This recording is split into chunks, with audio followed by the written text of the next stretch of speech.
দল গঠনের মাত্র এক বছরের মাথায় জাতীয় সংসদ নির্বাচনে জয়ী ৬ সংসদ সদস্য। এনসিপির রাজনৈতিক উত্থান ছিল ঠিক রূপকথার মতো।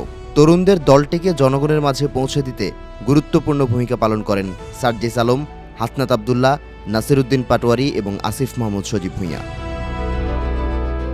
তবে শীঘ্রই এনসিপি থেকে বর্তমান পদ হারাতে যাচ্ছেন এই ৪ নেতা। যদিও আগের পদেই বহাল থাকছেন আহ্বায়ক নাহিদ ইসলাম ও সদস্য সচিব আখতার হোসেন।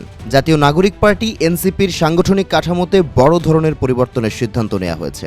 দলটির ইসি কমিটির সভায় গুরুত্বপূর্ণ কয়েকটি পদ বিলুপ্ত করে নতুন কাঠামোতে কমিটি গঠনের প্রাথমিক সিদ্ধান্ত হয়েছে। দলীয় সূত্রের বরাতে বেশ কয়েকটি জাতীয় গণমাধ্যম নিশ্চিত করেছে এই তথ্য।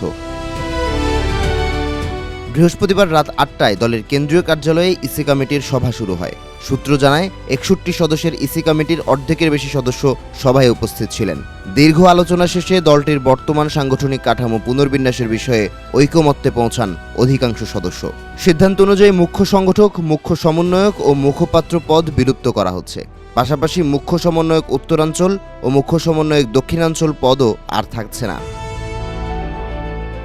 নতুন প্রস্তাবিত কাঠামো অনুযায়ী পুরো কমিটি আহ্বায়ক কমিটি হিসেবে পরিচালিত হবে। এতে থাকবেন আহ্বায়ক, যুগ্ম আহ্বায়ক, সদস্য সচিব, যুগ্ম সদস্য সচিব ও আহ্বায়ক কমিটির সদস্যরা।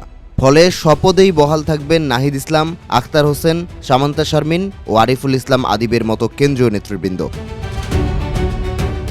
এছাড়া দেশের প্রতিটি বিভাগীয় শহরে একজন করে সাংগঠনিক সম্পাদক ও ২ জন সহ সাংগঠনিক সম্পাদক দায়িত্ব পালন করবেন। জানা গেছে কয়েকদিনের মধ্যেই নতুন কাঠামো অনুযায়ী কমিটি গঠন করা হতে পারে। পরবর্তী জাতীয় সম্মেলন পর্যন্ত দায়িত্ব পালন করবে বর্তমান কমিটি। সভায় উপস্থিত অধিকাংশ সদস্য প্রস্তাবগুলোর পক্ষে মত দিলেও কয়েকজন সদস্য বর্তমান সাংগঠনিক কাঠামো বহাল রাখার পক্ষে ছিলেন। নতুন কাঠামোতে হাসনাত, সার্জিস, আসিফ ও নাসির উদ্দিনের পদ কি হবে সে বিষয়ে নিশ্চিতভাবে বলতে পারছে না কেউ। এদিকে জাতীয় নির্বাচনের পর এনসিপিতে দেখা যাচ্ছে গণজোয়ার। এবি পার্টি, আপ বাংলাদেশ, বৈষম্য বিরোধী ছাত্র আন্দোলন, এমনকি জামাত ও বিএনপির সাবেক এবং বহিষ্কৃত নেতারা তরুণদের দলটিতে যোগ দিচ্ছেন। নতুন কমিটিতে তারাও পদ পাচ্ছেন। তবে বিপুল সংখ্যক পরিচিত মুখকে স্থান দিতে গিয়ে পুরনো রাজনৈতিক বন্দোবস্তকেই ফিরিয়ে আনছে এনসিপি, এমন অভিযোগ দলটির সাবেক নেতাকর্মীদের।